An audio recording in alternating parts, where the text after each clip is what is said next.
룻기 1장. 사사시대에 그 땅에 기근이 든 일이 있었다.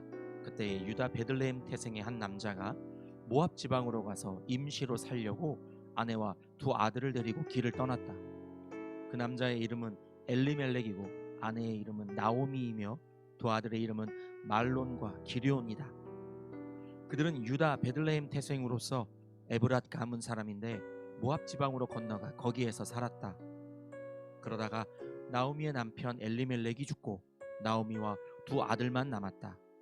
두 아들은 다 모압 여자를 아내로 맞이하였는데 한 여자의 이름은 룻이고 또 한 여자의 이름은 오르바였다.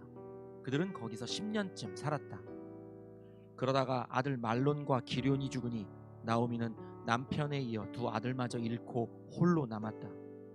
모압 지방에서 사는 동안에 나오미는 주님께서 백성을 돌보셔서 고향에 풍년이 들게 하셨다는 말을 듣고 두 며느리와 함께 모압 지방을 떠날 채비를 차렸다. 나오미가 살던 곳을 떠날 때에 두 며느리도 함께 떠났다.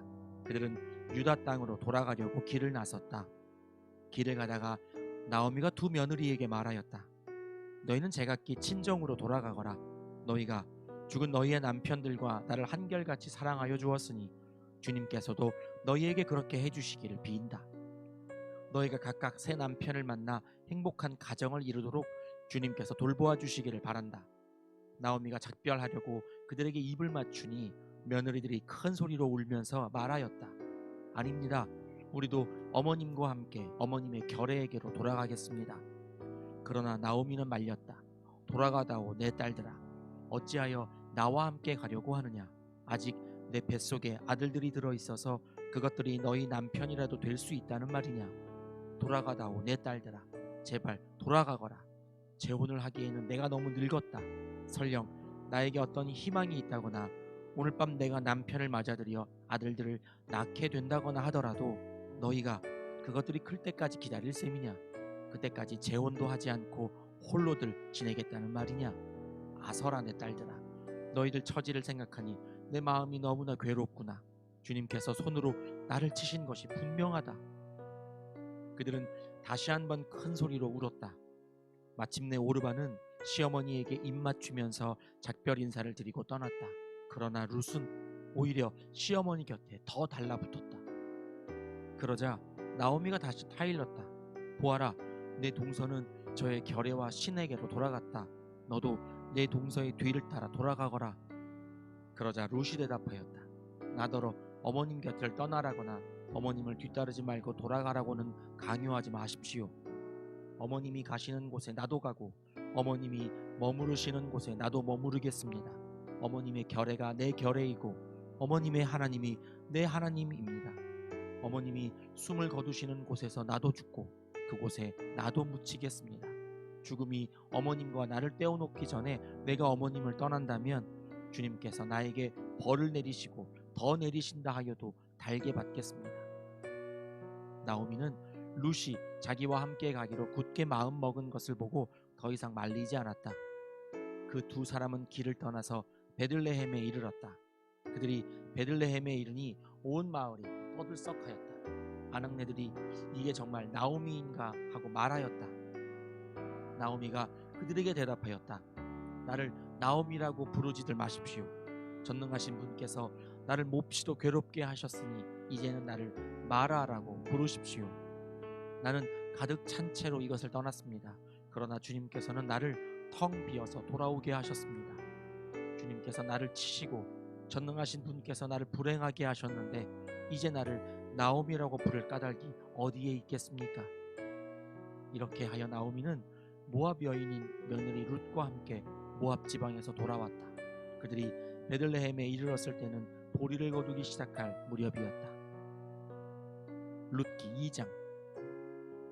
나오미에게는 남편 쪽으로 친족이 한 사람이 있었다. 그는 엘리멜렉과 집안칸으로서 재력이 있는 사람이었다. 그의 이름은 보아스이다. 어느 날 모압 여인 룻이 나오미에게 말하였다. 밭에 나가볼까 합니다.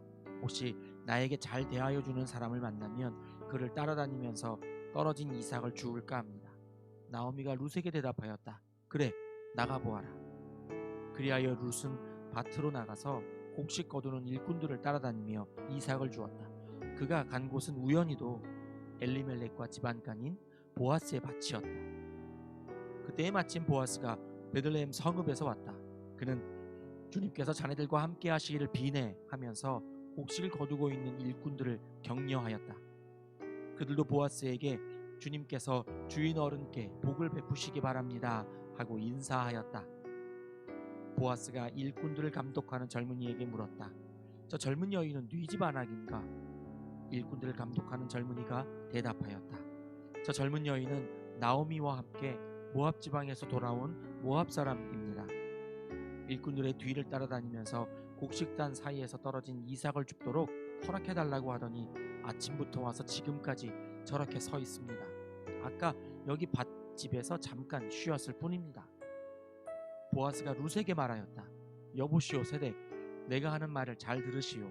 이삭을 주우려고 다른 밭으로 가지 마시오. 여기를 떠나지 말고 우리 밭에서 일하는 여자들을 바싹 따라다니도록 하시오. 우리 일꾼들이 곡식을 거두는 밭에서 눈길을 돌리지 말고 여자들의 뒤를 따라다니면서 이삭을 줍도록 하시오. 젊은 남자 일꾼들에게는 덱을 건드리지 말라고 단단히 일러두겠소. 목이 마르거든 주저하지 말고 물단지에 가서 젊은 남자 일꾼들이 기르다가 둔 물을 마시도록 하시오. 그러자 룻은 엎드려 이마를 땅에 대고 절을 하면서 보아스에게 말하였다. 저는 한낱 이방 여자일 뿐인데 어찌하여 저 같은 것을 이렇게까지 잘 보살피시고 생각하여 주십니까? 보아스가 룻에게 대답하였다. 남편을 잃은 뒤에 덱이 시어머니에게 어떻게 하였는지를 자세히 들어서 다 알고 있소. 덱은 친정아버지와 어머니를 떠나고 태어난 땅을 떠나서 엊그제까지만 해도 알지 못하던 다른 백성에게로 오지 않았소. 덱이 한 일은 주님께서 갚아주실 것이요. 이제 덱이 주 이스라엘의 하나님의 날개 밑으로 보호를 받으러 왔으니 그분께서 덱에게 넉넉히 갚아주실 것이요. 룻이 대답하였다. 어른께서 이토록 잘 보살펴 주시니 몸둘 바를 모르겠습니다. 어른께서 거느리고 계신 여종들 축에도 끼지 못할 이 종을 이처럼 위로하여 주시니 보잘것없는 이 몸이 큰 용기를 얻습니다. 먹을 때가 되어서 보아스가 그에게 말하였다. 이리로 오시오. 음식을 듭시다.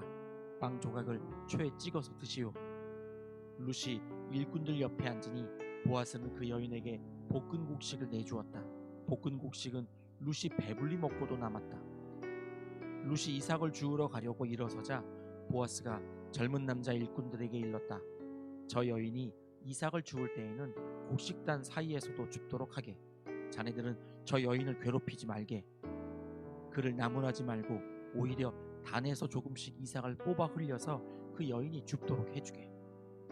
룻은 저녁 때까지 밭에서 이삭을 주었다.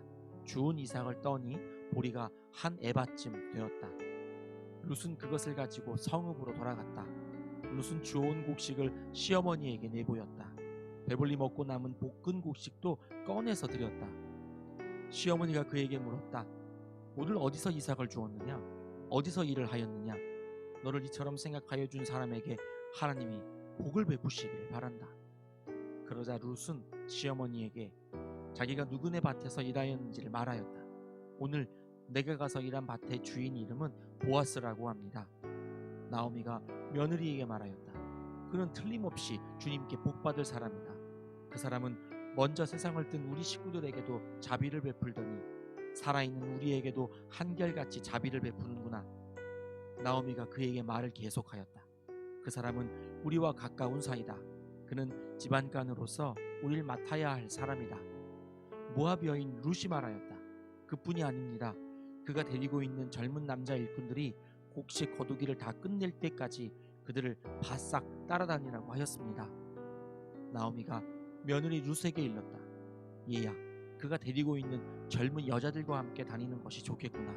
젊은 남자 일꾼들에게 시달림을 받다가 다른 밭으로 가지 않아도 되니 말이다.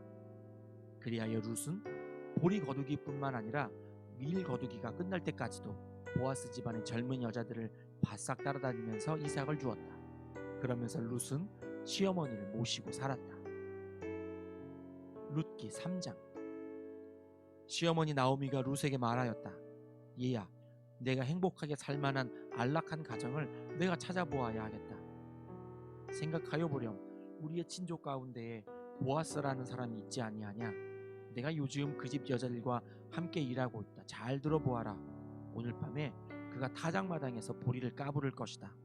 너는 목욕을 하고 향수를 바르고 고운 옷으로 몸을 단장하고서 타작마당으로 내려가거라.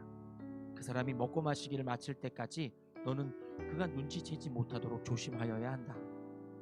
그가 잠자리에 들 때에 너는 그가 눕는 자리를 잘 보아두었다가 다가가서 그의 발치를 들치고 누워라. 그러면 그가 너의 할 일을 일러줄 것이다. 룻이 시어머니에게 대답하였다. 어머님께서 일러주신 대로 다 하겠습니다. 그는 타작마당으로 내려가서 시어머니가 시킨 대로 다 하였다. 보아스는 실컷 먹고 마시고 나서 흡족한 마음으로 낫가리 옆으로 가서 누웠다. 룻이 살그머니 다가가서 보아스의 발치를 들치고 누웠다. 한밤중이 되었을 때에 보아스는 으시시 떨면서 돌아 눕다가 웬 여인이 자기 발치께에 누워있는 것을 보고 깜짝 놀라면서 누구요? 하고 물었다. 룻이 대답하였다. 어른의 종 룻입니다. 어른의 품에 이 종을 안아주십시오. 어른이야말로 집안 어른으로서 저를 맡아야 할 분이십니다. 보아스가 룻에게 말하였다. 이봐요 룻, 그대는 주님께 복받을 여인이요, 가난하든 부유하든 젊은 남자를 따라 감직한데 그렇게 하지 않으니 지금 그대가 보여준 갸륵한 마음씨는 이제까지 보여준 것보다 더욱더 값진 것이요. 이제부터는 걱정하지 마시오 룻. 그대가 바라는 것이라면 무엇이든지 다 들어주겠소. 그대가 정숙한 여인이라는 것은 온 마을 사람들이 다 알고 있소. 내가 집안간으로서 그대를 맡아야 할 책임이 있다는 것은 틀림없소. 하지만 그대를 맡아야 할 사람으로 나보다 더 가까운 친족이 한 사람 있소. 오늘 밤은 여기서 지내고 날이 밝거든 봅시다. 그가 집안간으로서 그대를 맡겠다면 좋소, 그렇게 하도록 합시다. 그러나 그가 그렇게 하지 않겠다면 그때에는 내가 그대를 맡겠소. 이것은 내가 살아계신 주님을 두고 맹세하는 것이요, 아침까지 여기 누워 있으시오. 룻은 새벽녘까지 그의 발치에 누워 있다가 서로 얼굴을 알아보기 어려운 이른 새벽에 일어났다. 이것은 보아스가 그 여인이 타작마당에 와서 있었다는 것을 남들이 알아서는 안 된다고 말하였기 때문이다. 보아스가 말하였다. 걸치고 있는 겉옷을 이리 가지고 와서 펴서 꼭 잡으시오. 보아스는 룻이 겉옷을 펴서 잡고 있는 동안 보리를 6번 되어서 그에게 이워주고는 성읍으로 들어갔다. 룻이 시어머니에게 돌아오니 시어머니가 물었다. 얘야, 어찌 되었느냐? 룻은 그 남자가 자기에게 한 일을 시어머니에게 낱낱이 말하고 덧붙여서 말하였다. 6번이나 되어서 준 이 보리는 어머님께 빈손으로 가서는 안 된다고 하면서 바로 그가 손수 담아준 것입니다. 그러자 시어머니가 일렀다. 얘야, 일이 어떻게 될지 확실해질 때까지 너는 가만히 기다리고 있거라. 아마 그 사람은 지금쯤 가만히 있지 않을 거다. 이 일을 마무리 짓는데 오늘을 넘기지는 않을 것이다. 룻기 4장. 보아스가 성문 위 회관으로 올라가서 앉아 있는데 그가 말하던 집안간으로서의 책임을 져야 할 바로 그 사람이 마침 지나가고 있었다. 보아스가 그에게 여보시오, 이리로 좀 올라와서 앉으시오 하고 말하였다. 그러자 그가 올라와서 앉았다. 보아스는 성읍 원로 10사람을 청하여 그 자리에 함께 앉도록 하였다. 그 사람들이 모두 자리에 와서 앉자 보아스가 집안간으로서 책임을 져야 할 사람에게 말하였다. 모압 지방에서 돌아온 나오미가 우리의 친족 엘리멜렉이 가지고 있는 밭을 팔려고 내놓았소. 나는 이 사실을 분명히 알려드리오. 여기 앉아 계시는 분들과 우리 마을 어른들께서 보시는 앞에서 나는 당신이 그 밭을 사라고 말씀드리오. 당신이 집안간으로서의 책임을 지겠다면 그렇게 하시오. 그러나 집안간으로서의 책임을 지지 않겠다면 그렇게 하지 않겠다고 분명히 말하여 주시오. 당신이 집안간으로서의 책임이 있는 첫째 사람이요, 나는 그 다음이요. 그러자 그가 대답하였다. 내가 집안간으로서의 책임을 지겠소. 보아스가 다시 말하였다. 그렇다면 나오미의 손에서 그 밭을 사는 날로 고인의 아내인 모압 여인 룻도 아내로 맞아들여야 하오. 그렇게 하여야만 그가 물려받은 그 유산이 고인의 이름으로 남게 될 것이오. 그러자 지반간으로서의 책임이 있는 그 사람이 말하였다. 그런 조건이라면 나는 지반간으로서의 책임을 질 수 없소. 잘못하다가는 내 재산만 축나겠소. 나는 그 책임을 질 수 없으니 당신이 내가 져야 할 지반간으로서의 책임을 지시오. 옛적에 이스라엘에는 유산 매매나 물물 교환과 같은 일을 법적으로 분명히 할 때에는 한쪽 사람이 다른 한쪽 사람에게 자기의 신을 벗어서 주는 관습이 있었다. 이스라엘에서는 이렇게 함으로써 일이 확정된다는 증거를 삼았다. 지반간으로서의 책임이 있는 그 사람이 보아스에게 당신이 사시오 하면서 자기의 신을 벗어주었다. 그러자 보아스가 원로들과 온 마을 사람들에게 선언하였다. 여러분은 오늘 이 일의 증인입니다. 나는 엘리멜렉이 가지고 있던 모든 것과 기론과 말론이 가지고 있던 모든 것을 나오미의 손에서 사겠습니다. 나는 말론의 아내인 모압 여인 룻도 아내로 맞아들여서 그 유산이 고인의 이름으로 남아있도록 하겠습니다. 그렇게 하여 고인의 이름이 그의 고향 마을에서도 끊어지지 않고 친족들 사이에서도 끊어지지 않도록 하겠습니다. 여러분은 오늘 이 일의 증인입니다. 그러자 성문 위 회관에 모인 온 마을 사람들과 원로들이 대답하였다. 우리가 증인입니다. 주님께서 그대의 집안으로 들어가는 그 여인을 이스라엘 집안을 일으킨 두 여인 곧 라헬과 레아처럼 되게 해주시기를 빕니다. 에브랏 가문에서 그대가 번성하고 또한 베들레헴에서 이름을 떨치기를 빕니다. 주님께서 그 젊은 부인을 통하여 그대에게 자손을 주셔서 그대의 집안이 다말과 유다 사이에서 태어난 아들 베레스의 집안처럼 되게 하시기를 빕니다. 보아스는 룻을 아내로 맞이하였다. 그 여인이 자기 아내가 되자 그는 그 여인과 동침하였다. 주님께서 그 여인을 보살피시니 그가 임신하여 아들을 낳았다. 그러자 이웃 여인들이 나오미에게 말하였다. 주님께 찬양을 드립니다. 주님께서는 오늘 이 집에 자손을 주셔서 대가 끊어지지 않게 하셨습니다. 그의 이름이 이스라엘에서 늘 기리어지기를 바랍니다. 시어머니를 사랑하는 며느리, 아들 7보다도 더 나은 며느리가 아기를 낳아 주었으니 그 아기가 그대에게 생기를 되찾아 줄 것이며 늙음하게 그대를 돌보아 줄 것입니다. 나오미가 그 아기를 받아 자기 품에 안고 어머니 노릇을 하였다. 이웃 여인들이 그 아기에게 이름을 지어주면서 나오미가 아들을 보았다 하고 환호하였다. 그들은 그 아기의 이름을 오벳이라고 하였다.